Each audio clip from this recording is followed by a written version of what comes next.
Hi, I'm Caitlin Van Mall, host of I Survived. If you enjoy I Survived, we are excited to announce a new launch. Starting November 15th, we'll be reposting our classic episodes from Season 1 of I Survived. We hope to reach a whole new audience with these important stories of survival. And for those of you who have been with us since the beginning, we think these powerful episodes warrant another listen. Starting November 15th, look out for those episodes and more news from I Survived.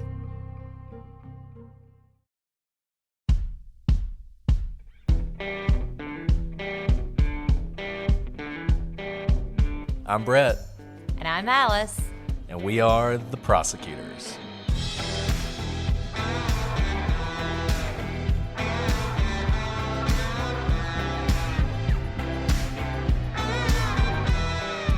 Today on The Prosecutors, we conclude our look at the trial of Ralph Stokes.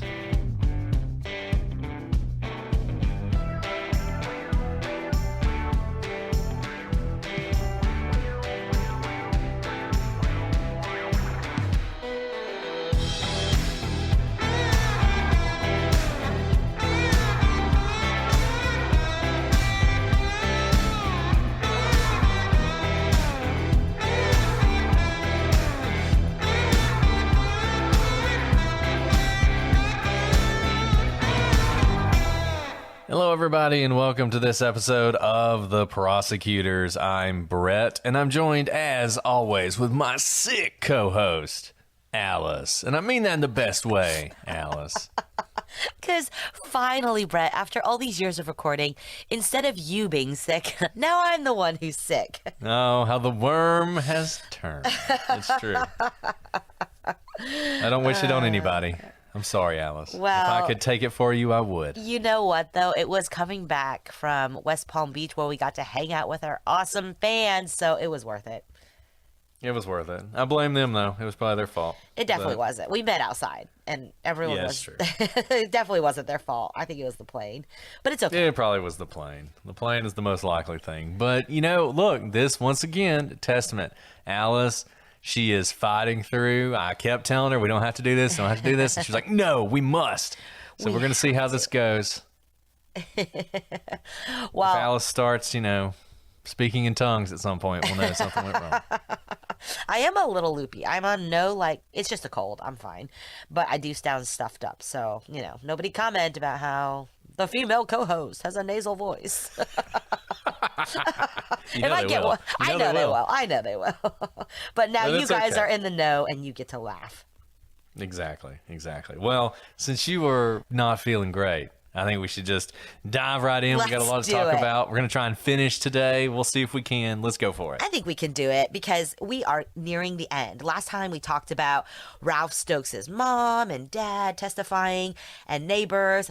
There's one more person in his family as well who testified, and that's Ruben, Ralph's teenage brother. I think he was about 15 years old. Now, Ruben testified that the shoes in the bathroom soaking, remember the cops found shoes soaking with like Clorox or something, were actually his. So not Ralph's, but Ruben's. Ruben said that he put those shoes in the pan to soak because they were dirty. He said to his knowledge there was no barbecue sauce on them when he put them in there to soak. He also testified that the blue ski suit that the police seized was his. As for the shoes, he said that he wore a 9.5 and his brother wore a 10.5 or 11. Now, on cross-examination, there was a bit of a glove don't fit kind of moment. Ralph's brother said at the time that he wore a size 10. The prosecution produced the sneakers. Always be careful when you start talking about sizes because, remember, the evidence can be there and they can take it out, and they did in this instance, and had him try the shoes on. Now, they didn't know what size the shoes were. They literally just pulled out the shoes that they found soaking and said, all right, Ruben, if these are yours, put them on. Ruben put the shoes on that the prosecution procured, and he claimed that they were tight. So the prosecution had him walk around. And, this is one of those situations where if they're tight on Ruben, who only wears a 10 at this point, he's grown a little bit, I guess, and his brother's a 10.5 or 11, I mean, that's an important point, right? These are supposedly the shoes he wore to go out and commit a murder, and yet they don't actually fit. If the shoes don't fit, You must have quit, right? I mean, I feel like if this had been 15 years later, the defense attorney totally would have pulled that out. But he didn't have that. And it's interesting because in this case, the prosecution has Reuben put the shoes on, not Ralph. You know, they could have asked Ralph to do it. It's not you can't be forced to testify against yourself, but something like that is not testimonial. So just like they could make OJ put on the gloves, they could have asked for Ralph to put on the shoes, but they do Reuben instead. And I don't know. I think this is kind of interesting. I wonder what people out there think about this. I remember when my wife and I got married, we went to London and Ireland for our honeymoon, and we went to see Les Mis while we were in London. But unfortunately, my luggage had been lost, so I didn't actually have any clothes. So I went out and we bought clothes in London for me to wear to this show, but the store did not have any shoes in my size. They only had shoes that were about a size smaller, and I forced my feet into those things, but let me tell you, that was painful. It was painful all night long with those shoes, like, cutting the circulation off to my feet. And I don't really know why Ralph would wear these shoes. I mean, it actually doesn't make much sense. Like, why? You're thinking through sort of strategic reasons for this, but he didn't know that footprints were going to be a part of it, or shoe prints or whatever. They clearly weren't thinking that far ahead. So I actually think this is pretty powerful because the shoes soaking in the tub are one of the key pieces of evidence. It's one of those things, one of those pieces of circumstantial evidence that makes you think, aha, they found barbecue sauce, they found blood. What's the first thing you do if you got barbecue sauce and blood all over your shoes? You would wash them. It's obviously a coincidence. It's an unfortunate coincidence for Ralph if it is, because it's the kind of thing that doesn't seem like a coincidence. It seems like an obvious piece of evidence that he did it. But then you hear about how the shoes and the jumpsuit are apparently his smaller, younger brothers. And I don't know. I don't know what to think about it, I guess. Also, remember, this could just be a red herring. Right, it still could have been Ralph, and the shoes are not his. That's the other thing. We've talked about this, where all the evidence doesn't necessarily have to fit together, right? Of course, it's a huge coincidence if there are shoes with barbecue sauce soaking to be cleaned after the murder, but it's also possible this is just a total red herring. But I think you're right, Brett. Like, if this was going to be the smoking gun to tie Ralph to the scene, it's kind of falling flat a little bit because of his brother's testimony. And we're about to have the postal inspector who's going to testify about this. So the way this went down, we've been telling you about defense witnesses. So the prosecution, they had their case, they rested their case, and then you had these rebuttal witnesses, including sort of this testimony about the shoes and everything. And so then postal inspector Oswald is going to come back. He had testified earlier about this, but he's going to come back and he's going to testify in more depth about this and some other things. So remember, what do we have from the defense? So the way rebuttal works, it's much like it does when you have direct and redirect. So the prosecution puts on its case, the prosecution rests. If the defense then rests, the case is over. There's no more testimony. But if the defense decides to put on witnesses, that can lead to other witnesses by the prosecution. Some of those witnesses can be people who would not otherwise have been able to testify. If certain information comes out in the defense case, you may have heard of opening the door. You may put on a witness who opens the door to previously inadmissible evidence. That didn't really happen here.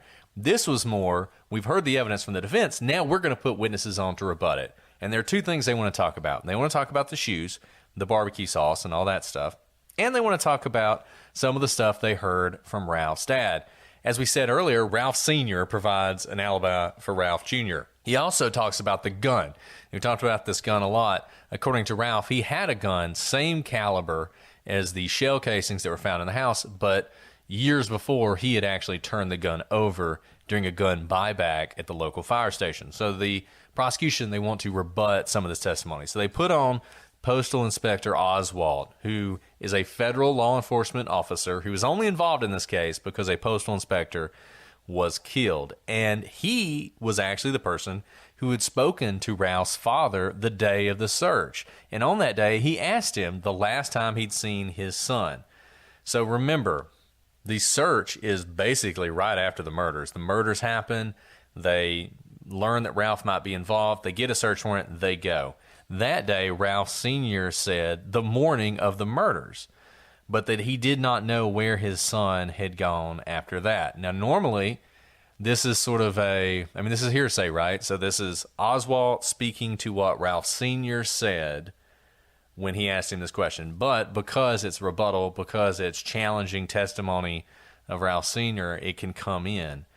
And he says the last time he'd seen him, according to Ralph Sr., was around 8:30 that morning, and that Ralph was supposed to go to a job interview. This is obviously very different from what we heard from Ralph Sr. before. He was there all day with the exception of a couple very short errands he ran. What Oswald is saying he heard from Ralph Sr. is, saw him in the morning, never saw him again. That is more consistent with the timeline of the murder. He also told him that he asked him about the sneakers soaking in the bathroom, and at that time, Ralph said those were his son Ralph Jr.'s, not Reuben's. So this is also something different, and this is something that Ralph Sr. had denied in his initial testimony. Very interesting. You always think that what you say in closer in time to the actual event is true because you haven't had time to see how all the pieces of the investigation fall together. So that's a really interesting piece of information from P.I. Oswald. Now, we've talked a lot about this barbecue sauce. Remember, there were footprints in the restaurant that appear to have been from someone in sneakers who may have stepped in barbecue sauce. In the picture of Mary Santangelo, a container that had apparently been shot was leaking barbecue sauce on the floor. This container was collected for evidence, and at some point, while the prosecution and defense were arguing over how to show the sauce to the jury, someone dropped the bottle and spilled it. You couldn't choreograph that better, to be honest. And the court dryly noted in the records, it's kind of funny, and said, "We just lost the exhibit." In any event, it kind of got the job done better than passing around the sauce because they got to see what the sauce looked like if it had been shot, kind of. The container was broken and it fell on the floor because the barbecue sauce was red in color. And P.I. Oswald said that the sneakers he seized were in a tub soaking in a reddish colored liquid, although he initially thought the substance was blood. But now that we see the barbecue sauce being red, you can see where the inference is that it may have been barbecue that was in the liquid. Interestingly, the defense used the fact that it hadn't been tested to their advantage, saying, "You haven't heard any testimony that any expert who testified he tested those shoes." By the way, this is a pretty common defense strategy to just kind of shed a bunch of doubt on all the things that the prosecution didn't test. Even if it had nothing to do with anything. They'll just point to things like, "You didn't even test for DNA on the blanket that was close to the scene." I mean, the whole point is to get reasonable doubt, right? So I'm not surprised they use this tactic. But put a pin in that because this is going to become important later, that they kind of tease out this whole no expert has tested the shoes. The defense also noted that no one was able to say what kind of footwear any of the victims or other people in the restaurant were wearing, which of course would have been important to rule them out. He also noted that no one took a picture of the shoe print that would have actually been compared to a shoe. So all we have are descriptions based on people's memories rather than being able to make actual comparisons based on photos. And this is a pretty powerful cross just because that's incompetent of the police not to take pictures of this footprint. And you can sort of use that kind of incompetence throughout your defense. They tell you this shoe print is so important. They're telling you these shoes are so important. Well, we'd know a lot more if they'd taken a picture. If they'd taken a picture and you could look at the picture and look at the shoes and it's exactly the same, we'd be in trouble. But they didn't even do that. So we don't even know whether all the police officers who were there, all the other victims who were there, the other people in the freezer, another potential person involved in the shooting, any number of people could have made that shoe print. And they want you to think that it's Ralph's because they found a shoe that's too small, that happened to look dirty, that was soaking in some water, that nobody saved, that this guy who's testifying says kind of looked reddish in color. That's all we got. I mean, you can see how this is pretty good. It's a pretty good cross-examination, even if maybe, it doesn't completely undo the damage of the shoe. Ralph Sr. said that he had given the .38 caliber he owned to the fire department as part of a gun buyback program. The state called the fire chief, who said that there had been no such program at all.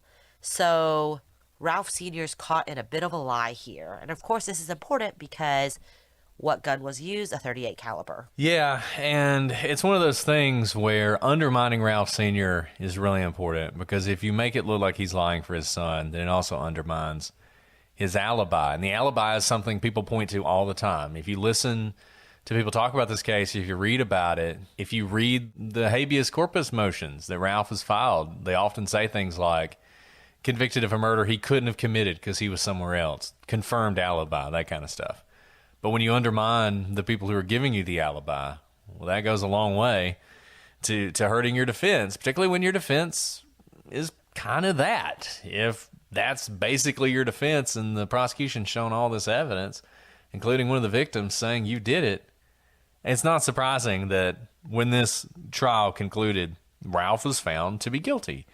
And I feel like as we've gone through all this evidence, a lot of you out there, maybe even most of you out there, have kind of concluded that he probably did it. I think there is probably a lot of people who are kind of like, I don't know why we're spending so much time on this case. Seems like a slam dunk. But there are things that make you go, I don't know if you guys ever watched Arsenio Hall when you were growing up, but he had a segment called Things That Make You Go, and that's what we have here. And so what we're going to do for the rest of our time is we're going to dig a little bit deeper into this evidence. We're going to tease out some of the things that we've mentioned in the last few episodes, and I will be curious to see when we finish how people feel about this case. So let's start with what makes us think Ralph is guilty. First, there's what happened before the murder. So there's some pretty good evidence about this. You have Donald Blackson, who's testifying that Ralph told him he was going to rob Smokin' Joe's. And then you have Gavin Coates, who testified that Ralph asked if Smokin' Joe's had ever been robbed. That's pretty good. Those are things that make you think when Smokin' Joe's gets robbed, it was probably Ralph. Then there's what happened during the murders, as we've talked about. Whoever robbed the place seemed to have inside knowledge about how it worked. Then there is the statement by Mary that Ralph was the robber, and the statement by Mills that he recognized Ralph, possibly through his eyes. Then there's what was found after the murders. You have the shoes soaking in this chlorine or some sort of cleaning that have the red looking color that could be blood or could be barbecue sauce. You have bullet casings matching the gun that was used in the murder. You have the testimony of Burley, who claims he saw Ralph right after the murder with Donald Jackson, and that they admitted what they did and that he saw him with the revolver. And then, of course, you have the testimony of Donald Jackson himself, the accomplice, who says he was the one, he being Ralph, was the one who pulled the trigger. This is sort of all the evidence coming together. And that was a paragraph long, but that's about the state's closing argument. And that's pretty good. I mean, like... That's pretty good. When you look at that, you're like, okay, I see where this is going. Yeah, I mean, it's not surprising that Ralph was convicted. And when you hear all that, you're just kind of like, yeah, next, yeah, this guy's very clearly guilty. I'm pretty convinced that he did it. But like I said, let's take, now we've told you the evidence, let's take a closer look at each piece of the evidence and talk about some things that maybe didn't come out so much in trial. So Blackson's statement that Ralph said he was going to rob Smokin' Joe's was, of course, very powerful. And then there was Gavin Coates, who said Ralph asked him if the place had ever been robbed. Those two put together, that's great evidence. After all, why would Blackson and Coates lie? Well, money might be a good reason. Turns out the Postal Service doesn't like it when people kill their mailman, and there was a reward for information leading to the arrest of the murderers. Blackson, Coates, and Eric Burley's brother, to name a few, applied for that reward. It's a little unclear who ended up getting what, but what they believed was that they were going to get some part of the reward. Now, that doesn't mean that they are lying, and just because you might get paid doesn't mean you'd lie about a man murdering someone. I mean, truly, rewards are still used in cases today. We know this all the time. The family puts up money for a money reward for information leading to the capture of the perpetrator or an arrest. It's also even possible to say work for the government as an undercover informant, and you can get paid for that work. So this isn't something that's like hush hush and terribly wrong or prosecutorial misconduct or investigative misconduct. But if you thought that Ralph Stokes was guilty anyway, maybe it wouldn't seem like such a big deal to tell a small lie just to ensure that you had part of a hand in making sure that the conviction was delivered in his case. Blackman's testimony actually is particularly fishy, and the cross-examination on Blackman was effective. Although presented as saying that Ralph was going to rob Smokin' Joe's, on cross, Blackman pushed to say that Ralph only said he'd get paid. So not that he was going to rob Smokin' Joe's, but to say, I'm getting paid. Now, what exactly does that mean? And why does it mean he was going to rob Smokin' Joe's? True, his initial statement to the police was far more helpful for the prosecution, but why couldn't he recreate that statement at trial? And it's not just that he missed a few things here or there. He honestly barely says anything at trial other than the money line that Ralph was going to rob Smokin' Joe's. That's it. That's a huge canyon between his statement to police and what he testified.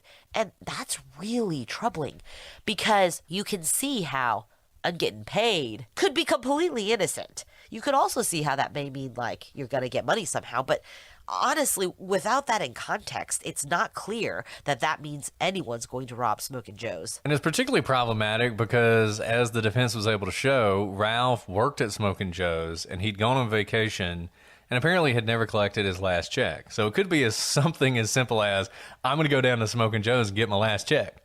I'm going to get paid. So I'm going to have some money this weekend. Let's go out, right? I mean, it could be something as simple as that. But when it's turned around and clarified to, I'm going to rob Smokin' Joe's, then suddenly, obviously, it seems much more damning. And this is where we start to go back to the things we talked about in the very first episode, about the prosecution in this case, and about the accusations that they would manipulate testimony, and that the police officers who worked with them would manipulate testimony.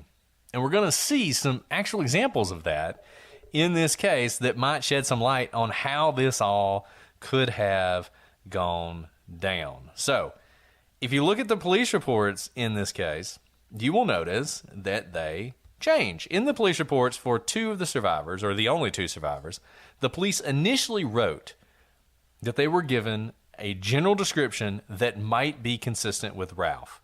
But at some point, they crossed through these descriptions and replaced them with far more definitive things. For instance, take Mills' report. Mills is the most important survivor. He says in that report that the person who put him in the freezer had the same build as Ralph and similar eyes.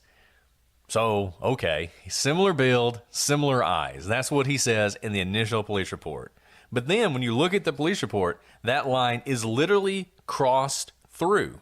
And written above it is, was the male he knows as Trent, which is Ralph. That is very, very different. Very, very different. I mean, basically, initially you have a black male, similar height, and similar eyes, whatever that means. And then you have, it was Ralph. Those are very different things. Now, you can imagine how this could go down just when you're thinking through the sort of psychology of this. So you have the police officer, he writes down initially what he actually says, and then he says something along the lines of, or maybe later on with the prosecution there, they say something like, you say here similar and similar and similar. Can't you just say it was Ralph? I mean, doesn't that all mean it was Ralph? When you say all these things, you put them together, doesn't that just mean it's Ralph? And he's like, yeah, I guess it was Ralph. And then they cross out the first part and they put in the other part.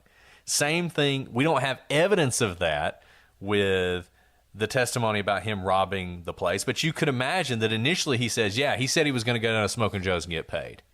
And somebody said, so what did he mean by that? Well, I don't know. Could he have meant he's going to rob the place? I mean, yeah, he could have meant that. So are you saying he said he was going to rob the place? Yeah, that's what he said. He was going to rob the place, right? Not that hard to get from going to get paid to rob the place. Like I said, we don't have the direct evidence of that, but we see it in these other reports where vague statements become certain statements. Statements that are sort of moderately helpful to the prosecution become absolutely damning to Ralph. Now, we can't say for certain why these changes were made. It is possible that Mills spontaneously said, never mind, actually it was Ralph and I know it was Ralph. But looking at it and seeing it, police didn't try to hide it. I mean, they crossed it out. It's not like they rewrote the whole report. Could have been laziness more than anything, but we know that these rewrites happened. And by the way, just so you know, best practices, even if the survivor came back and amended their complaint and it wasn't from any prodding, you're not supposed to cross off the original report. You're supposed to make another police report that says, you know, so-and-so came back to speak to us after having some time to think about it, and now upon reflection believes that it was because it was the person he knows as Trent. That's how you're supposed to do it. Because then you have a record of the changing testimony and you have documented when it happened. So you have, say, a police report, you know, right after the murders happened with their recollection of the similar build. And then maybe it's like 2 weeks later. A lot can happen in 2 weeks. People can get influenced by who they see the police honing in on, you know, who other people suggest to them it may be. So that's the proper way to do it. It's okay to write an amendment to the report. You're not supposed to really cross it off. And this is another one of those things that is laziness. It kind of shows laziness. We talked about how they didn't take pictures, showed laziness. This is another one. If you'd had a really good defense attorney as opposed to just an adequate one, I mean, they would have been hammering this kind of stuff. Absolutely. Now let's talk about the order of things. How this all went down is utterly confusing. The story told by the prosecution during the opening statement is that the workers were put in the freezer and then the shooting started. Then the gun misfired, but then the postal person shows up. They initially let him go, but then they decide to put the mailman in the freezer. But at some point the mailman runs and Ralph shoots him, apparently with the same weapon that had misfired earlier. But Jackson tells a different story. He says that first the postman shows up. They're going to put him in the freezer, but that's when Ralph goes crazy and starts shooting everyone in the freezer. This is when the postal guy runs because he sees everyone getting shot and is like, no, this is not going to happen to me. And Ralph goes after him and shoots him. But once again, what about that supposed misfire? How does it fit into that story? Mills testified that the only time the door opened was when the person shot Mary and Jefferson. Mills doesn't say anything about the gun misfiring. He also said he didn't hear any other shooting. Blessing Game said that the door was opened twice. Once was when everyone was shot, and a second time when the person who did the shooting shot Jefferson again. He said that at this point he heard the gun click twice, indicating a misfire. You also have the weirdness of the misfire itself. So this is a revolver. And, you know, sometimes this is described as the gun jams, but misfires are something that happens with revolvers. Jams don't really happen. With semi-automatic weapons, we talked about before, where the bullets are coming up through the magazine and the handle, you'll occasionally have a jam where the bullet doesn't go up correctly and now your gun's jammed, you can't get a bullet in, you can't shoot it. Misfire's a little different. I mean, basically what you would have here is he pulls the trigger, there's a bullet in the chamber, but for whatever reason it doesn't fire. And I don't know, it's kind of weird given that they're shooting people, or he is supposedly shooting people in two different places, but there's a gun misfire at some point in the middle, and then does he fix it, or does he just keep pulling the trigger until finally it fires again? I don't know. And the reason this is important is because the misfire is the reason we're given for why Mills survives. Mills, you may recall, is the person who knows Trent, and yet he survives. And that seems a little strange. And it's even led some people to wonder if there was an inside man in the case, but it wasn't Trent, it was Mills. And him surviving was something that was always supposed to happen, and that he was the one who gave the information that the robbers needed. Now, I don't know if there's a whole lot of proof of that, but this story just doesn't quite fit, and nobody's story quite fits. Now, look, it's crazy. People are being robbed. People are being shot. All this other stuff is happening. So you can see how it would get a little loopy. But nevertheless, it's certainly not the clean statement you would want, and it gets worse. So the most damning evidence against Ralph is definitely Mary Figueroa's statement. She's the one who says, it's Trent. Why is he doing this? Powerful statement. The kind of statement that is going to put you in prison. But there's a problem. And it's a pretty big one. Mary is dead. And the only way we know what she said is from Mills. Mills is the only person who tells this story. But Mills is also all over the place on this. First, if Mary told Mills that she knew it was Ralph, he didn't say that on the 911 call. In fact, he told the operator he really couldn't tell him anything about the shooter, including the shooter's race, which is important given that later on he's going to say that he recognized Trent because of his eyes, and he knew it was Trent, and Mary said it was Trent or Ralph. But, in fact, he tells the operator he can't say anything about this, and it actually leads the operator to jokingly say, good eyes, at one point in the call. So you literally have this operator who is handling a call in which 3 people have been murdered, and he's so frustrated with Mills' absolute inability to give any details at all about the robber that he makes a joke about it. That's how bad Mills was. Now, Mills is in shock. He's just been involved in a robbery, so maybe you can say all that. But at some point, it seems like his memory really clears up. And he certainly didn't say, on that 911 call at least, that it was Ralph Stokes, his coworker, his old friend, that he recognized, as he would eventually tell a police officer, which brings us to the second and even more important question. And that's, how did Mary recognize Trent? Mills told Mary's husband that Mary recognized Ralph's voice. He told the police the same thing, but Mills said he didn't recognize the person's voice, even though he knew Ralph very well and had known him for years. Instead, he said that he recognized his eyes. When Mills took a polygraph, deception was detected on the question of whether or not he recognized the voice of the shooter. But whatever the case may be, what is certain is that Mills' story and Jackson's stories just don't mesh. Jackson said that Mary recognized Trent because he inexplicably raised his mask in her presence. So it would be strange if Mary told Mills that she recognized Ralph because of his voice and not because she saw his whole face without a mask, which is much more identifiable. The Prosecutors Podcast is brought to you by Progressive Insurance. Let's face it, sometimes multitasking can be overwhelming, like when your favorite podcast is playing and the person next to you is talking and your car fan is blasting, all while you're trying to find the perfect parking spot. But then again, sometimes multitasking is easy, like quoting with Progressive Insurance. They do the hard work of comparing rates so you can find a great rate that works for you, even if it's not with them. Give their nifty comparison tool a try, and you might just find getting the rate and coverage you deserve is easy. All you need to do is visit Progressive's website to get a quote with all the coverages you want, like comprehensive and collision coverage or personal injury protection. Then you'll see Progressive's direct rate, and their tool will provide options from other companies all lined up and ready to compare, so it's simple to choose the rate and coverages you like. Press play on comparing auto rates. Quote at progressive.com to join the over 29 million drivers who trust Progressive. Progressive Casualty Insurance Company and affiliates. Comparison rates not available in all states or situations. Prices vary based on how you buy. Alice, you know I've been doing this keto thing, and the reason you know is because if someone's doing keto, they will tell you about it. And I love meat, and I want meat to eat, but it's expensive and sometimes it's hard to find. And that's where ButcherBox comes in. ButcherBox takes the guesswork out of finding high quality meat and seafood you can trust. It's 100% grass-fed beef, organic chicken, pork raised crate free, and wild caught seafood. Recently, my wife and I got the variety box, and it had some pork and it had some beef in it. A couple days ago, we had ribs. Tonight, we had ribeyes, all from ButcherBox. We love it, and you're going to love it too. Brett, I love that ButcherBox gets delivered exactly with what I want right to my doorstep.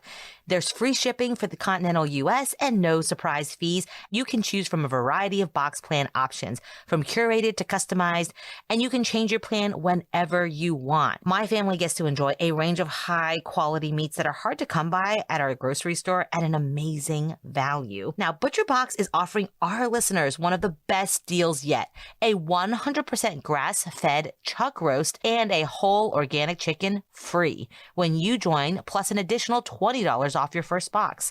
Sign up today at butcherbox.com/prosecute and use code prosecute to get a 100% grass-fed chuck roast and a whole chicken free in your first box plus $20 off. That's butcherbox.com/prosecute and use code prosecute to get this special deal. Alice, we're back with one of my favorite ways to pass the time, June's Journey. It's an amazing game. You're going to love it as much as I do. If you're into true crime, which you probably are if you're listening to this show, and you love mysteries, June's Journey is perfect for you. You play as June Parker and investigate beautifully detailed scenes set in the decadent 20s to solve her sister's murder. I love the scenes. I love the mystery. I love traveling around the world to solve many different puzzles, and you're going to enjoy it too. If you reach Chapter 5, you're going to hunt down your first international clues in a lush locale. And chapters are added every week, so there's always new characters to meet and great new places to search. Whether you're a greenhorn detective or Sherlock is your middle name, new investigations await. And June's Journey has tons of fun and unique features to keep you entertained. You can build your very own island estate with expansive gardens and beautiful buildings, or collect scraps of information to fill your photo album. And you can chat and play with or against other players by joining a detective club like us. Pick up where you left off to uncover new secrets or start your investigation today and download June's Journey. Available on Android and iOS mobile devices, as well as on PC through Facebook Games. Guys, I'm so excited to share with you that Thrive Market is my go-to for all of my grocery and household essentials, and the convenience of getting it all quickly shipped to my doorstep is a huge time saver. I've been trying to switch to clean products for my family. That's like clean deodorants and clean bug sprays and clean sunblocks for my kids, and I can find all of these hard to find, clean, environmentally safe items at Thrive Market. And as a Thrive Market member, I can save money on every single order. On average, I save over 30% each time. On top of the massive savings on each order, Thrive Market has a deals page that changes daily, and it gives me cash back on so many brands. And they have a price match guarantee. I love checking out and seeing just how much money I'm saving. Alice, whether you're looking for certified gluten-free snacks or non-toxic cleaning essentials, you can curate your own shopping experience with the click of a button. I don't know if I've mentioned this, but I've been doing keto lately, and it can be hard to find keto snacks in the local grocery store, but not on Thrive Market. I can find my keto noodles, I can find my keto crackers, I can find my keto chips, all right there, delivered to my doorstep. And whatever you are into, you can find it on Thrive Market. So join Thrive Market today and get 30% off your first order plus a free $60 gift. Go to thrivemarket.com/prosecutors for 30% off your first order plus a free $60 gift. That's THRIVE market.com/prosecutors. thrivemarket.com/prosecutors. And this is so important. If Mary's statement that we get through Mills is not accurate, a huge part of this case falls apart. I mean, a huge part of it is, why have we been talking about this? The person he shot said that it was him. But then you have the co-defendant who is trying to bury Ralph because he wants to get the best deal possible, painting it in the best light possible for the prosecution, which is she didn't have to guess because he had his mask off. She was looking him dead in the face. Of course she recognized him. And then you have Mills, who is saying, oh, she said she recognized his voice. Mills, who is really important because he's the one who delivers the fact that Mary recognized Trent at all. Or Ralph. Ralph and Trent are the same person. Just want to remind everybody of that. And what does this make you think? This kind of makes you wonder about going back to the prosecution. And this is the problem with this case. It's really hard to trust the evidence because we have to question the prosecution. And you've got Donald Jackson, who is going to be your most important witness. You got Mills, who is all over the place. One moment, he doesn't even know if the guy's black or white. The next moment, maybe he recognizes him by his eyes, but he doesn't recognize his voice, even though he's known him for years. But he says that Mary recognized his voice. He never mentions that she saw his face. this is not great testimony for the prosecution, and it's easy to see how it's going to be torn apart. But if you can get the co-defendant to say, well, I know how she recognized him because he had his mask off. Easy peasy. She was looking him right in the eyes. But how much can you trust that statement? And how much can you trust it with what Mills is saying? If Mills is saying that she recognized his voice, then that means she didn't tell him, I saw him. I saw his face. And that inconsistency is really problematic when you're building so much of the case on what Mary, who is deceased, says. It sort of highlights so much of the problem with hearsay and why it doesn't come in, because you have this very unreliable narrator in Mills who is telling you a story about what someone else said. We can't ask her about it. And then we got Donald Jackson, who's undermining it even more by making it better. He's making it sound better, but he's undermining the statement itself. This is also why cross-examination is so important, because it's really hard for people not to deliver things that were said in the past without some sort of shading through their lens of things. Like the I'm going to get paid versus I'm going to rob the place. Sometimes it's not even intentional lying. It's that we all shade how we see the world through our own eyes, and that's how usually we testify about the things that we see. But these are some big, big inconsistencies. So let's talk more about the description of the person who committed this crime. So Mills, back to Mills, after he got past not being able to tell anything about the shooter, in his statement to the police, he will describe the shooter as between 5'7" and 5'9", a black male, medium build, with light skin. Blessing game, he doesn't testify at trial, but he does give a statement to the police where he describes the shooter as 5'6" to 5'8", so a little bit shorter than what Mills says. Medium build with caramel brown complexion. Now, Ralph is 5'11". So Ralph's almost 6 feet tall. He is a good bit taller than these descriptions. Caveat that was saying that people are often bad at describing people's height. They often get it wrong. But nevertheless, from two different witnesses are telling you that he's, even at the high end, Ralph is 2 inches to 3 inches taller than the person they are describing. It's even worse for Jackson. Jackson's 5'4". He's a short little guy. So he's clearly not the person they are describing. But there is someone who matches this description to a T, and that person is Eric Burley. If it struck you as strange that Ralph and Jackson would complete a robbery that involved a triple murder and then just head on over to some random third party's house and talk about it freely, then you might wonder whether Eric Burley's story is true, and you would be right to be skeptical. Burley had either never met Ralph or knew him only very vaguely, maybe meeting him once before, depending on which of Burley's statements to the police you believe. And yet, if we are to believe his final story, Ralph supposedly feels so comfortable around him that he's willing to discuss a triple murder in front of him. The first crime, by the way, that Ralph has ever committed, a crime that he only committed to cover up the fact he had committed a robbery. But while Burley and Ralph were not close at all, Burley and Jackson were extremely close. In fact, when Jackson went on the run, we talked about that earlier, that Jackson, he went on the run, he was on the lam for a little while. It was Burley who went with him. So the two of them went on the run. Not Jackson and Ralph, but Jackson and Burley. They stole a car together. They left Pennsylvania heading to New Jersey.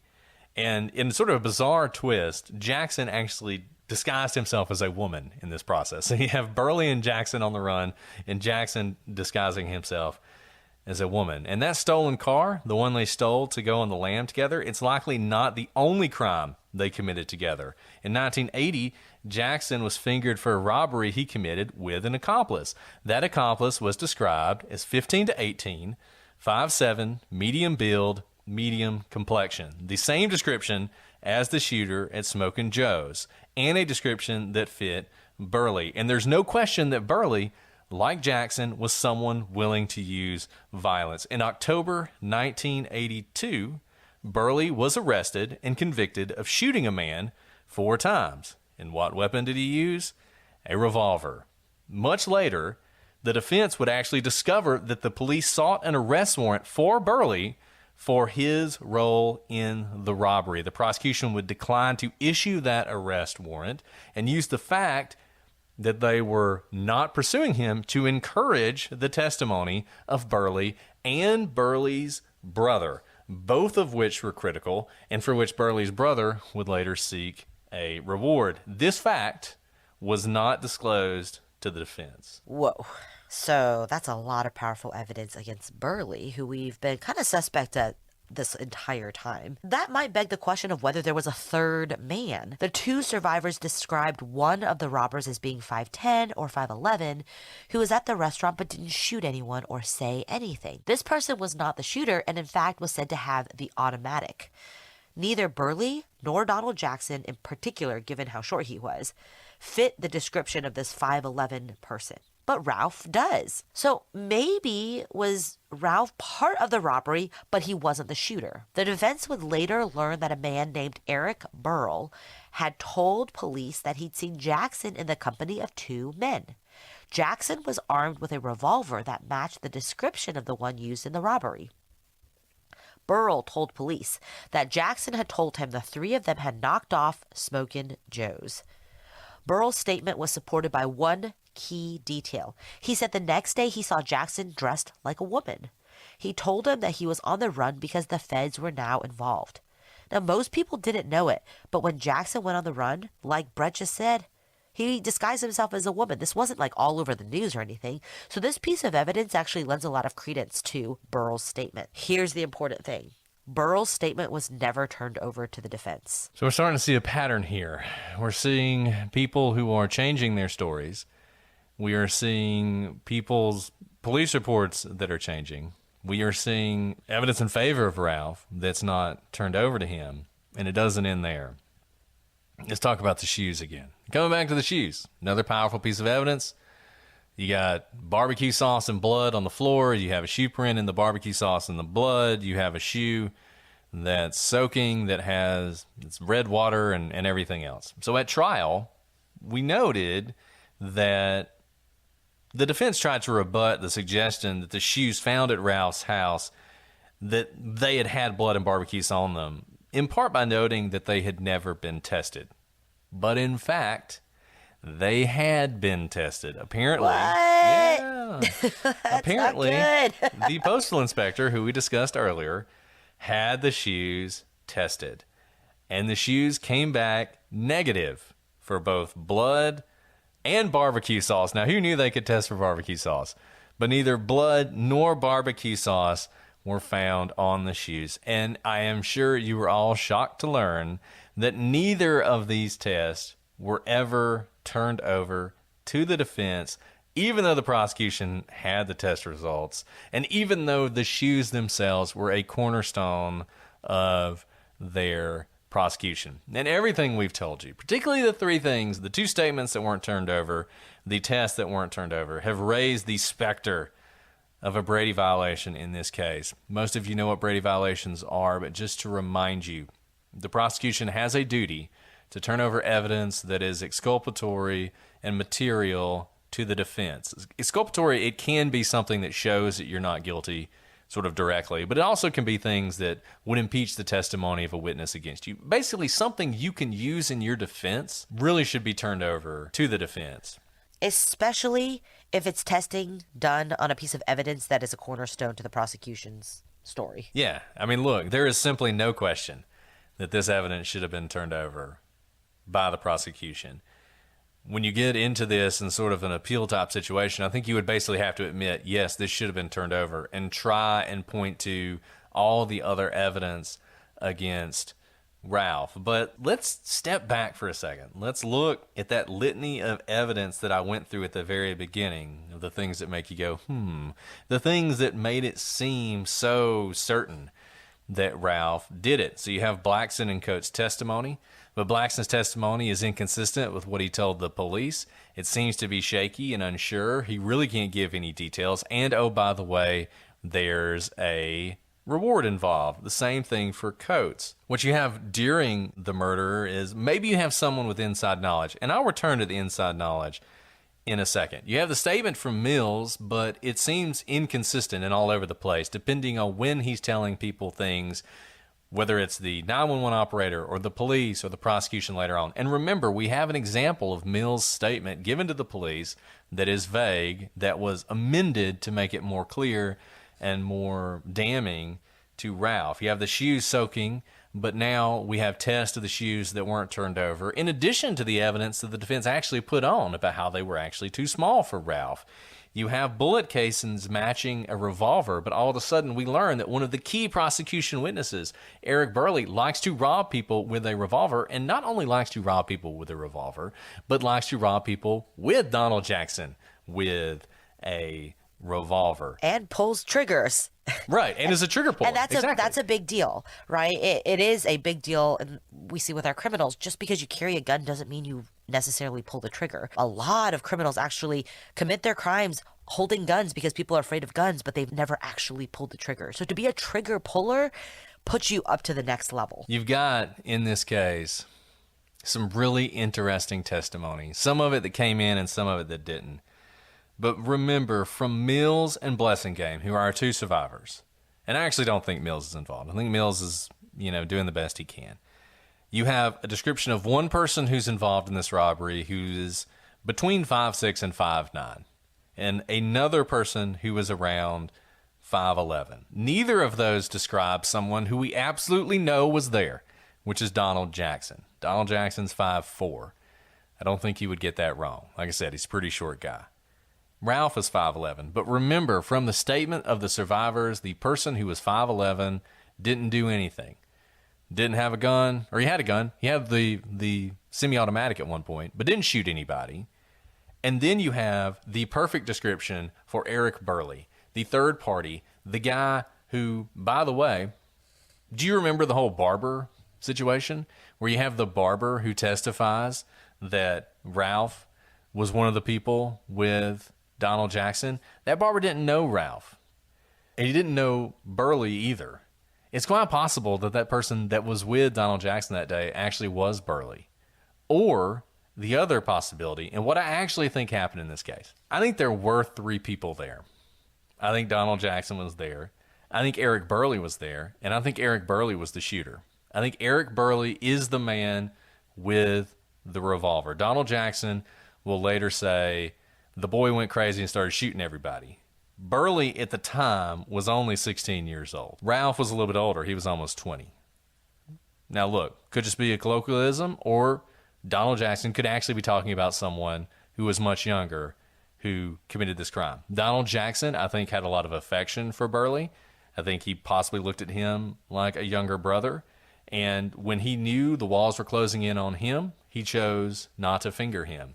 Instead, I think he fingered Ralph, who I actually do think was involved in this. I think Ralph got caught up in this somehow. He was the inside man.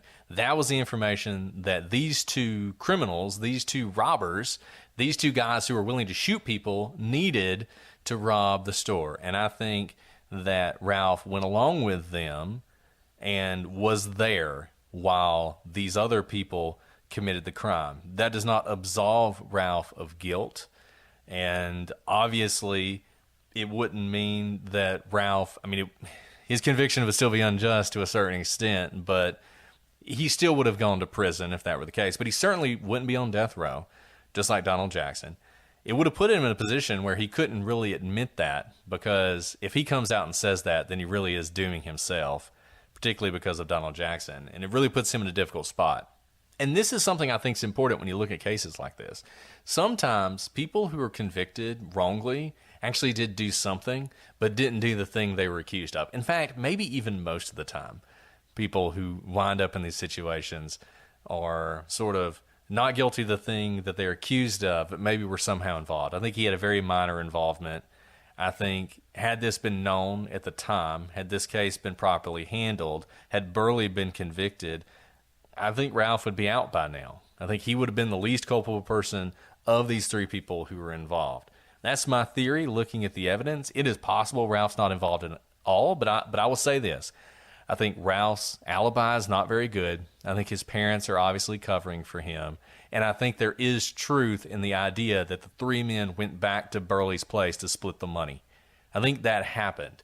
But I think the context that we're given is not accurate. And I think at the end of the day, Ralph is not guilty of triple murder. Yeah, Brett, I think as the facts kind of bear out, it was possible to convict Ralph because he was there. And I think that may have been the case, but I think I agree with you there. He doesn't appear to have been the shooter.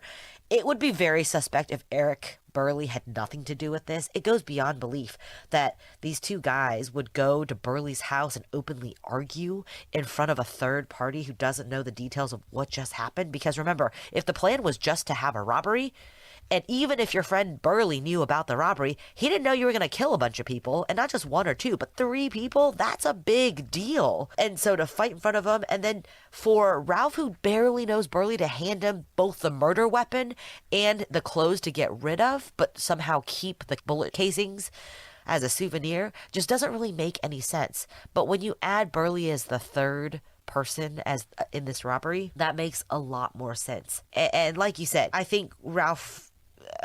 This is tough, and I don't know what the motivation was for the prosecution. You can, of course, jump to all bad will, but tunnel vision is a real thing. I don't know if that's what happened here. I don't know if, it's very powerful to have the co-robber point fingers so strongly at Stokes. It might be difficult to point fingers at someone else in the prosecution, but this is a hard one. This is a hard one because it's not completely obvious on its face, and I think it's not obvious on its face because I do think Ralph was involved with the robbery. And I think the prosecution fell into the same trap it's easy to fall in with this case. When you just look at it surface level, it seems pretty obvious. And I think there was a notion of, look, this is a great case we got. We got tons of evidence. We got great people who are going to testify. Let's not look too deep. We don't want to know. I think there was a we don't want to know with the prosecution. I think they thought Ralph was involved. They may have even believed he was the shooter. There's no way that they didn't think Eric was involved, just like the police did. There was a reason the police wanted an arrest warrant for him, because I think the police believed he was involved. But at some point, the decision was made, we're going with it was these two guys. It was these two guys. We're not going to look any deeper on this. We'll get Burley later, which they did because he was shooting other people. And they went forward with it. Burley was 100% involved in this. In my view, either Ralph is completely innocent, which I don't really believe, just because it's hard to frame somebody and to just pick a random guy. I mean, for all they knew, Ralph was on jury duty that day. You know what I mean? It's just the notion that you could pick someone to frame them and it works out that actually they don't have a good alibi and they very well could have been involved. And there's all this sort of circumstantial evidence kind of pointing to them. And there's people willing to say they said something about robbing the place beforehand. That's a lot of dominoes that have to fall. And you can try and say, well, it was probably the prosecution just doing it all. I mean, I can see the prosecution shading things like we've talked about, pushing people to say certain things, leaving out evidence, hiding evidence, all that. But building the whole thing just from the ground up, that I find a little bit harder to believe. But anyway, either Ralph is completely innocent, he wasn't involved at all, and it was just Donald Jackson and Burley, which actually doesn't fit, I don't think, with the evidence and with the eyewitness testimony, or it was the three of them, and Ralph wasn't the shooter. Those are the two things that I think are most likely. I don't think it's very likely at all that Ralph was the shooter, and I think this is a case, look, we're doing the best we can with a 40-year-old trial that is hilarious. I mean, the judge in this case was a complete joker. The police would get off the stand, and outside the presence of the jury, he would just run the police down. He was like, there goes another waste of taxpayer dollars right there.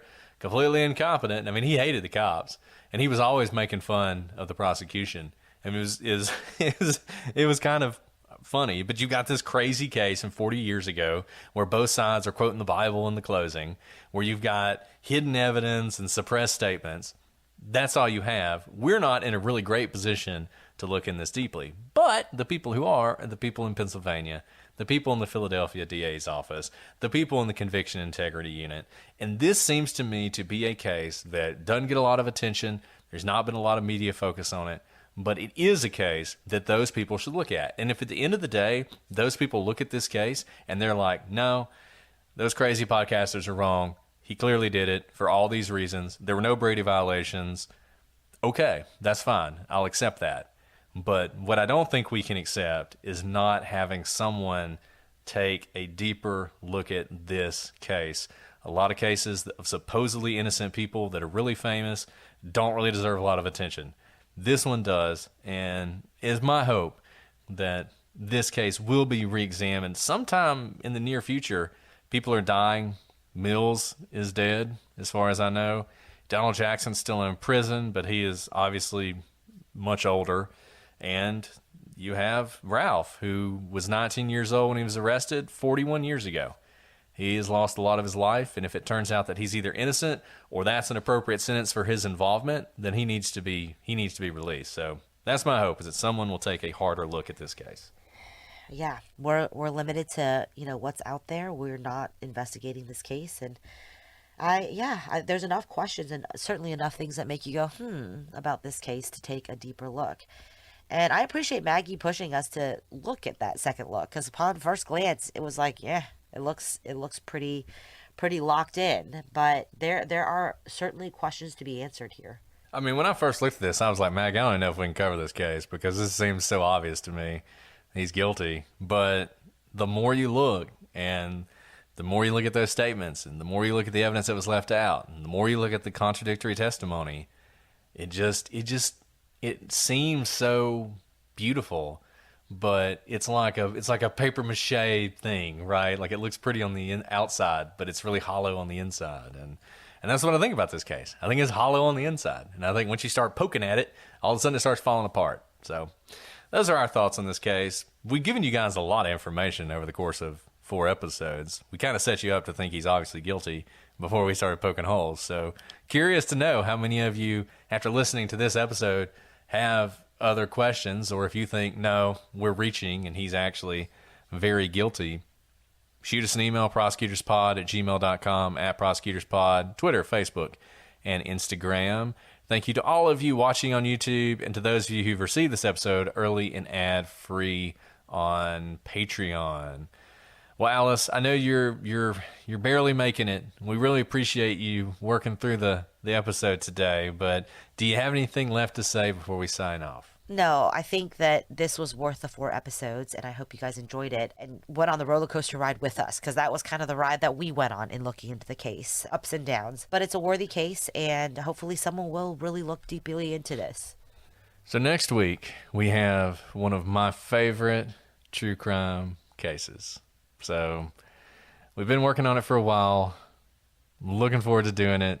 Should be, maybe a 3-parter. I don't know exactly how many. At some point, there will be a deep, barely relevant discussion of about 500 years of history in this. So I know you all are really looking forward to that. But it's one of my favorites, so I hope you guys will enjoy it. It's a rabbit hole you're going to go down. A case with a lot of mystery, and a case that is not solved to this day. And who knows, maybe we can help shed some light on it. So you got that to look forward to.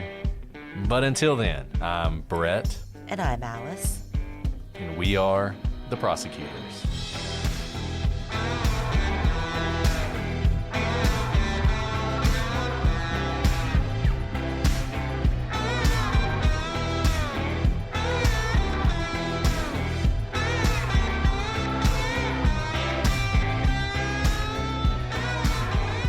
So let's talk about Mary Figueroa and Mills. Mary, her statement is really just one of the most important things that happens in this. Is her name Figueroa, or is it Santangelo?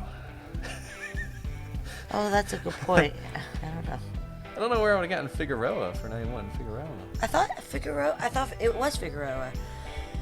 Where did I get Santangelo? I don't know.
it's the Oh, Santangelo. Santangelo is...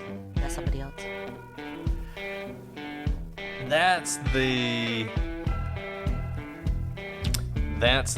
I just screwed it up. That's the mailman. So Mary Figueroa is correct.